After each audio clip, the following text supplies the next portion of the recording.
In today's news, public warned about certificate scam. VI ministers attend the 9th OECS Council of Ministers. Governor's office launches 50K Future Fund. Mrs. BVI CLASSIQUE presents winning WINBVI Song 2024. In addition, BVI football team falls 2-0 to St. Kitts and NEVIS, and potential tropical depression is forming, the NHC reports. Montserrat also continues to face ongoing UK backlash. St. Lucia declares September 27th Julian ALFRED Day. We have the details of this and so much more when 284 News returns.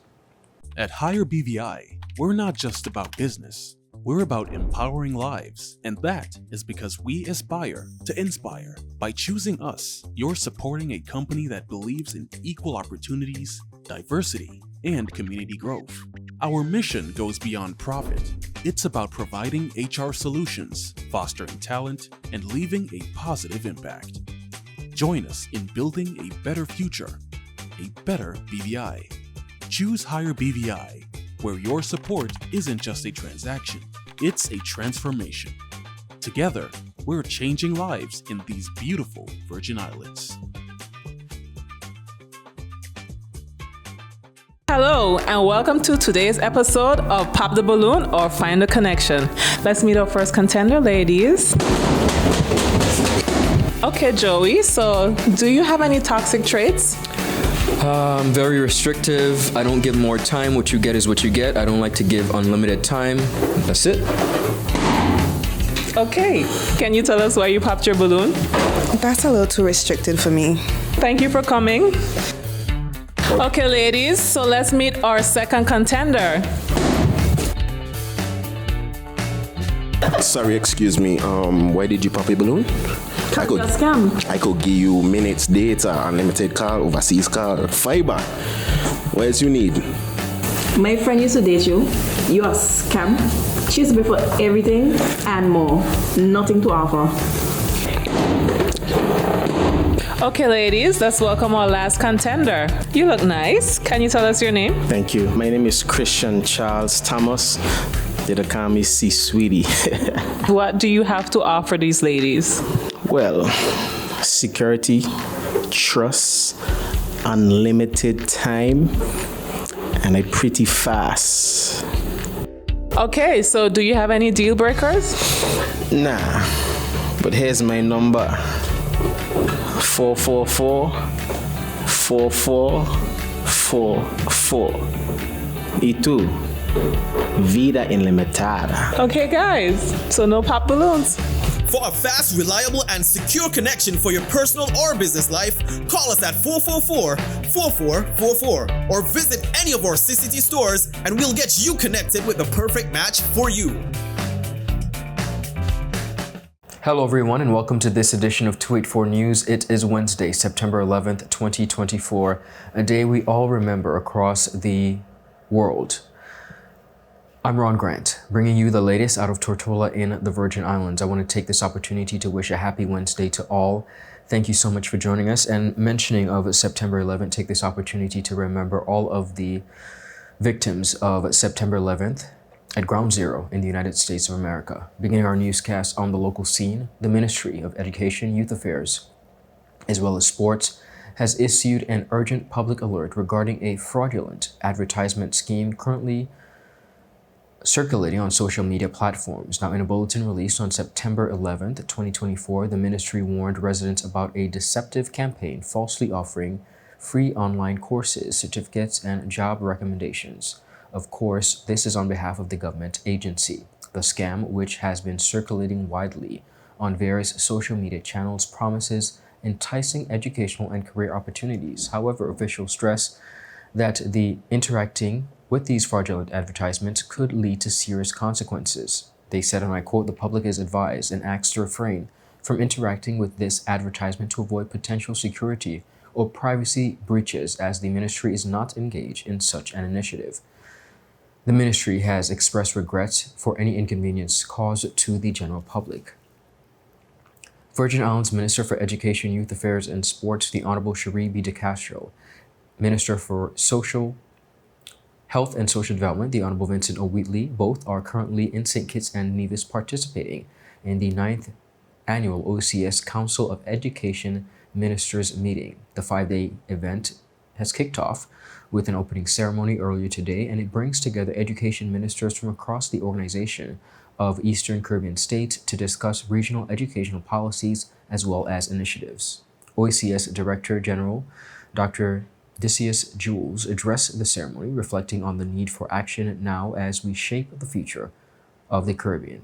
Let us remember that our most valuable resource is not our natural resources, our natural assets, or our economic standing, but our people.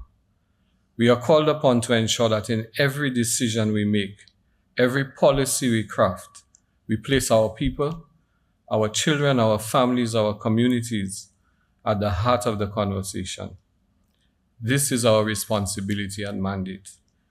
Bringing ministers of education, health, social development together fosters a holistic and collaborative approach to addressing interconnected challenges, ensuring that policies in each sector support and reinforce each other, thereby promoting the overall well-being and empowerment of citizens through integrated strategies for education, health, and social welfare. The keynote address was delivered by St. Kitts and Nevis Deputy Prime Minister and Minister for Education, Youth Empowerment, Housing and Human Settlement, as well as Faith-Based Affairs, Social Development and Gender Affairs, and the Aging and Disabilities, Dr. Jeffrey Hanley. In a time marked by rapid change and unprecedented challenges, the pursuit of regional development and sustainability has never been more important.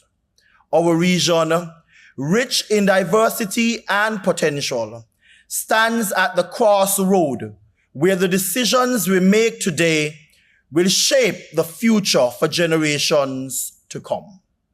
The pillars of quality education and social empowerment are not just ideals. They are the very foundation upon which we build a resilient, inclusive, and prosperous society. As small island developing states, we are all impacted in various ways by the environmental and social challenges we face. Many of our countries are in varying stages of recovering from the COVID-19 pandemic, and most recently, the ravages of Hurricane Beryl, which have caused us to reframe, readjust, and redefine our economic pillars. The ceremony also featured cultural performances by local students.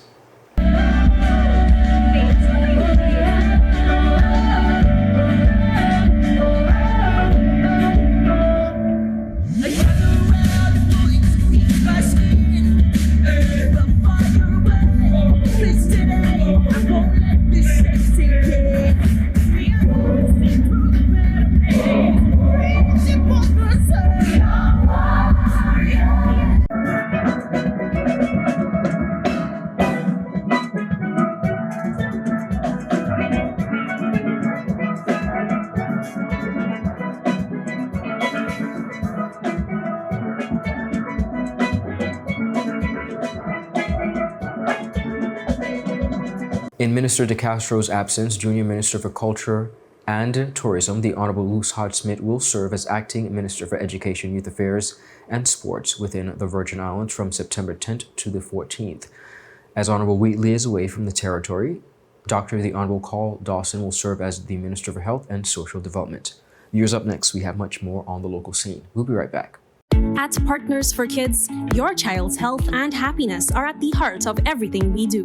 We've been the trusted medical home for children and adolescents up to 18 years old. And now, we are excited to welcome a new member to our family of healthcare professionals. Introducing Dr. Aisha Maxwell, our new family practitioner. Dr. Maxwell brings a wealth of experience and deep passion for pediatric and adult care, ready to join our team in providing first-rate health services to your family. At Partners for Kids, we believe in a collaborative approach to healthcare. With partners in occupational therapy and clinical psychology, Partners for Kids, where caring is just the beginning. Visit us at Road Reef Plaza, Tortola, open Monday to Friday, 8 a.m. to 5 p.m. Call us at 284-444-5437 or reach out at info@partnersforkids.com to learn more.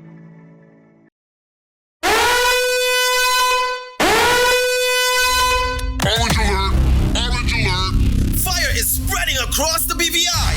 The fastest, most reliable, and affordable fiber internet service is here for you.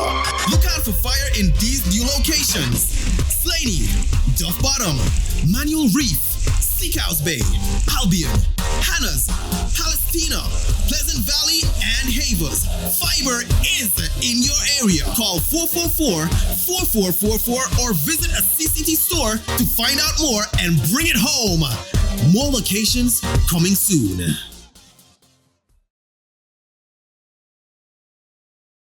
Welcome back, everyone, and thank you so much for sticking with us. Moving right along on the local scene in the Virgin Islands, the Governor's Office has announced the launch of the Future Fund, a $50,000 initiative aimed at supporting youth empowerment and promoting good governance within the Virgin Islands. Local organizations can now apply for grants for up to $10,000 to implement projects that will benefit young people and strengthen political accountability. The fund, supported by the United Kingdom government, is open to registered Virgin Islands nonprofit organizations or partnerships that focus on empowering youth between the ages of 13 to 21. Projects should provide opportunities for young people to develop their skills, and it could lead to future employment, particularly in sectors such as tourism, environment, agriculture, as well as sports-related fields, essential to the BVI's sustainable development as well as economic growth. In addition to youth empowerment, the Future Fund encourages initiatives that promote good governance. Registered nonprofits, schools, and community groups are invited to apply for funding to support efforts that foster transparency, accountability, and citizen journalism. Projects could include developing media codes of conduct, transparency initiatives around public spending, as well as upskilling journalists as well as influencers to hold political leaders accountable. Governor, His Excellency Daniel Pruce, expressed his utmost enthusiasm for the program and noted that he remains committed to supporting efforts to build a better future for the youths of the Virgin Islands. Applications for the Future Fund must be submitted September 20th, 2024, with successful applicants being notified by at least October 25th. Projects are required to be completed by March 31st of 2025.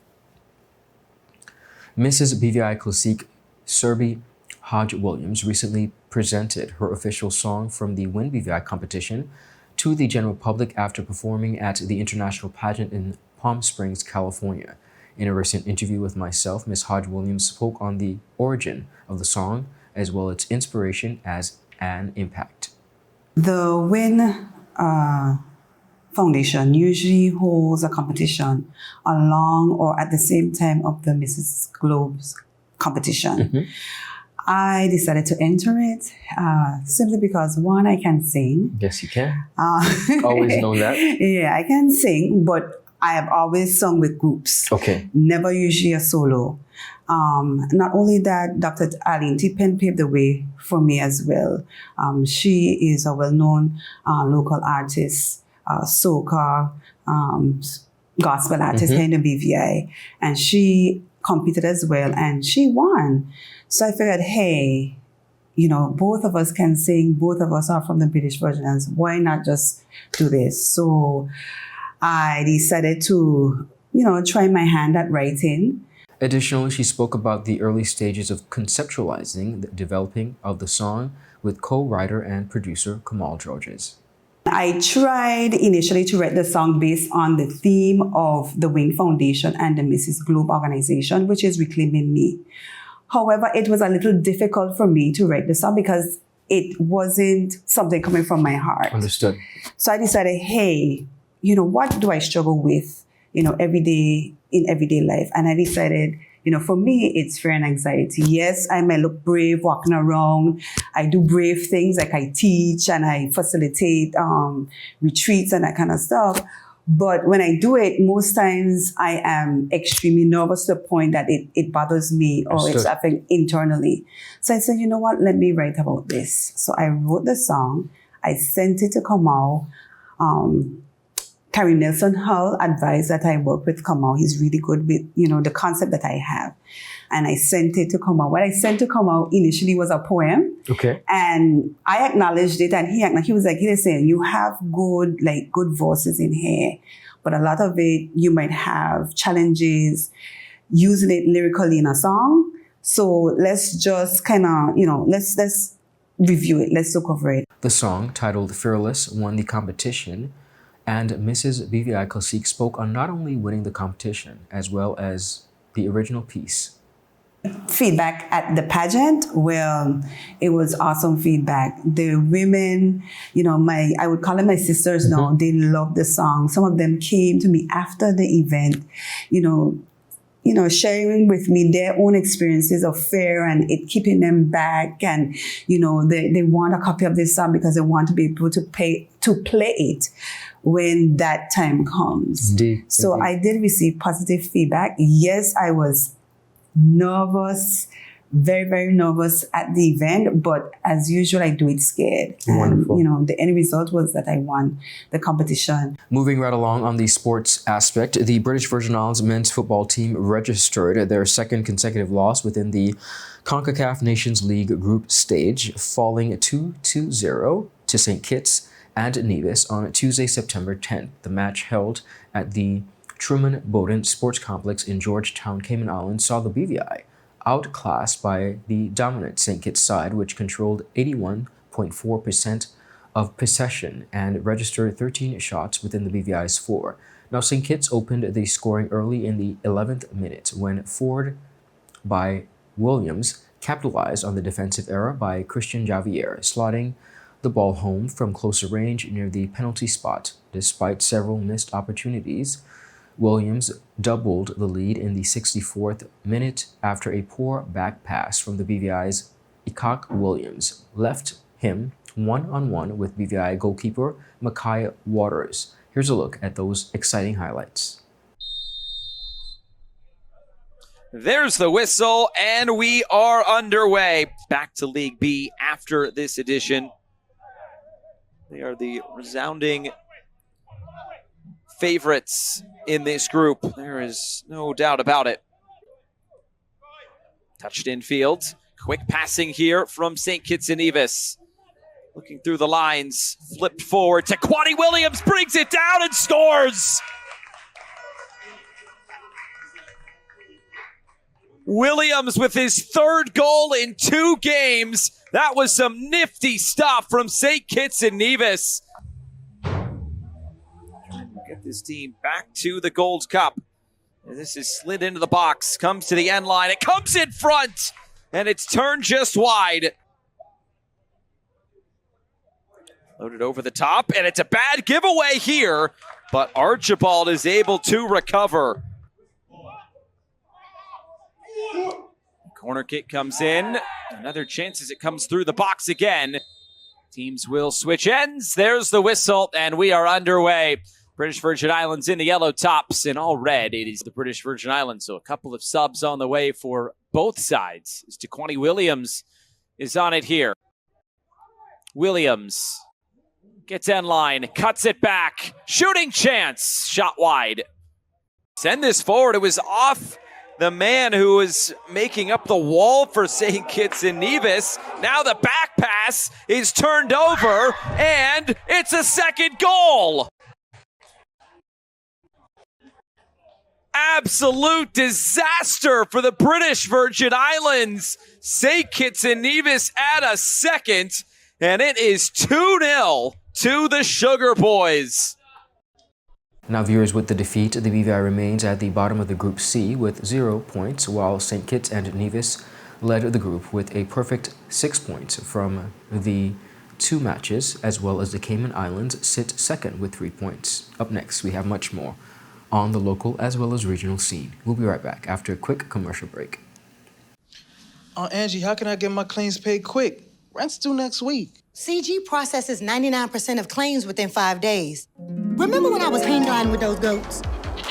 I caught a gust of wind and flew right into a moving car. Every appendage was in the cast, and they paid fast and fairly. That's what I get for trusting a man with a mustache and an eye patch. Now I gotta go. I'm meeting the guy who bedazzled my toes.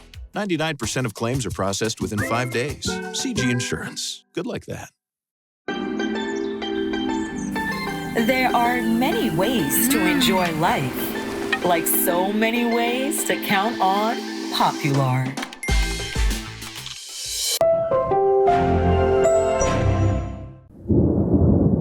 Life is unpredictable, and when a storm is coming, having a plan can make all the difference. We need a plan in case of a hurricane. Everyone, let's work together on this. This is where we go in case if we need to evacuate. This is safe away from flood zones. I will use this room as our secure space if we have to stay home. Don't forget to save our local contacts and also our off-island contacts. Right, and we need to have a plan for our pets too. They can't go to shelters, so we need a safe place for them. In case we get separated, we should have a meeting spot. How about the community center? That's good, and we can leave a note there too. I feel safe knowing we have a plan. With a plan, you're not just preparing for the worst, you're taking control of the situation. A message from the Department of Disaster Management and 284 Media.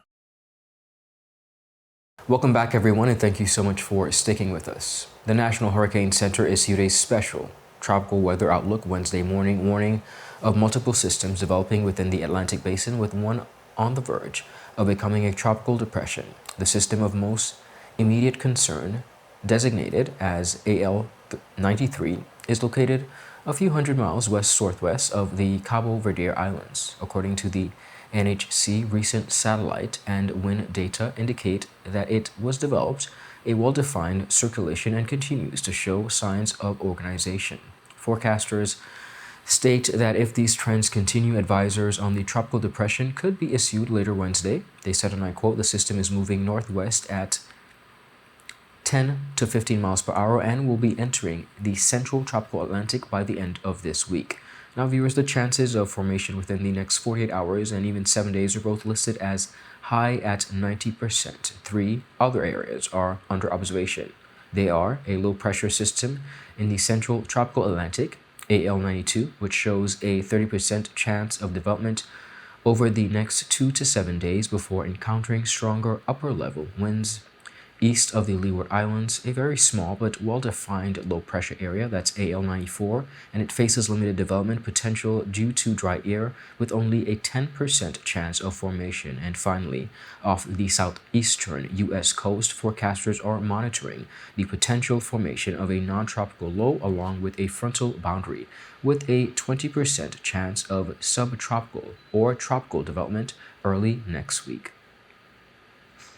In a recent interview with myself, former Speaker of the Montserrat House of Assembly, Ms. Shirley Osborne, shed light on several issues pressing Montserrat within the past few months that are facing the country as well as its residents.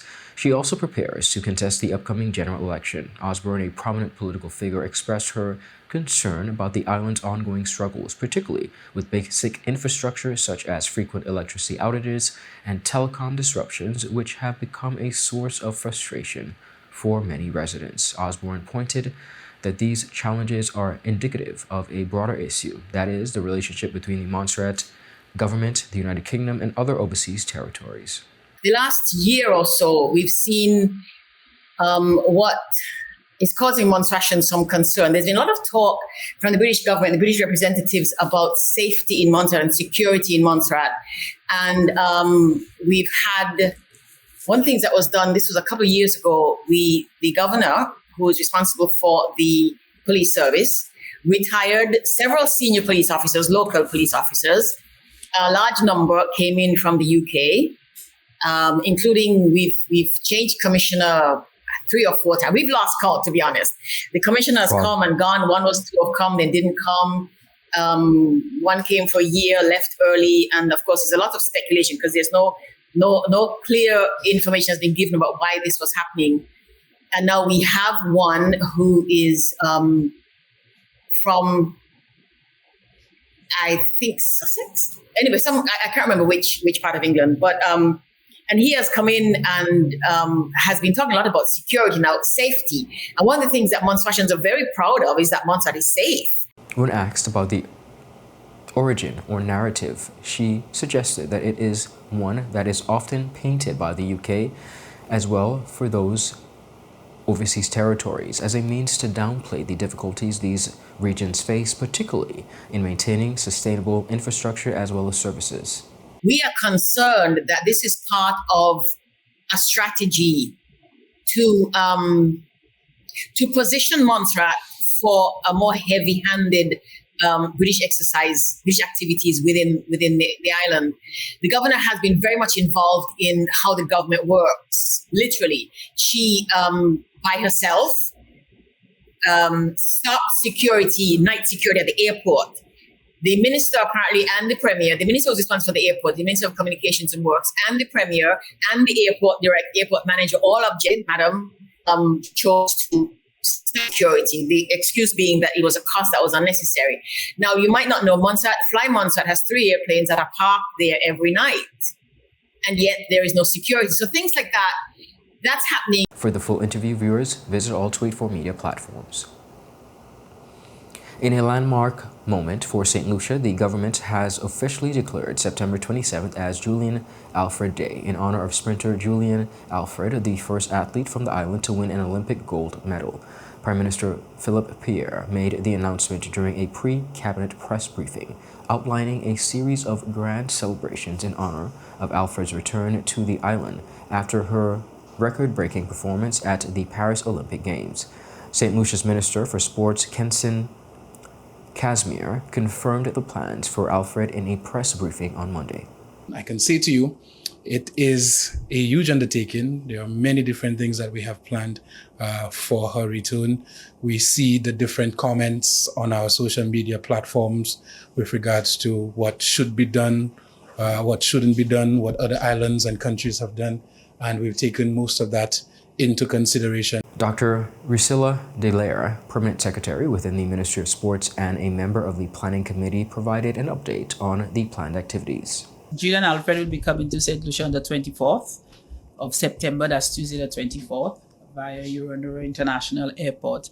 And we have plans for Julien from the time she lands in St. Lucia until she leaves on the 29th. When she arrives, we have a small opening ceremony at the airport. And of course, we have some fanfare and so on for her arrival. She'll be met by cabinet members and other members, Olympic Committee, the sporting fraternity.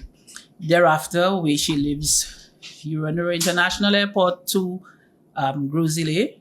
So all of St. Lucia, at least on the East Coast, will get to have a view, even if it's just to see her on the way to Grosile.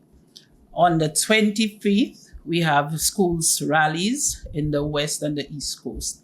So we have students from all over St. Lucia will get a chance to see her and showcase our talent also at these 2 school rallies at the Soufriere Mini Stadium and at the Larry Hughes playing field. On the 26th, she will be going to the Cicero Primary School, where a mural will be unveiled and other announcements will be made at the Cicero Primary School. Now, viewers, the national celebrations will culminate on September 27th with Julien Alfred Day, featuring a free concert at the Darren Sammy Cricket Ground. Alfred stunned the world by claiming gold in the 100 meters with a lifetime best and national record of 10.72 seconds, as well as further solidified her place in history by securing silver within the 200 meters. This achievement marks her very first for a St. Lucian to ever win an Olympic medal, bringing unprecedented pride and joy to this remarkable Caribbean island. Viewers, that is it for today's news roundup. Be sure to follow us for your daily news updates at 284 Media and Tweet4BVI, as well as our WhatsApp channel for daily updates. Like us on Facebook, 284 Media, 284BVI on Instagram, as well as X, formerly Twitter. I'm Ron Grant. Do have a safe and enjoyable evening. A happy Wednesday is wished to all. Goodbye.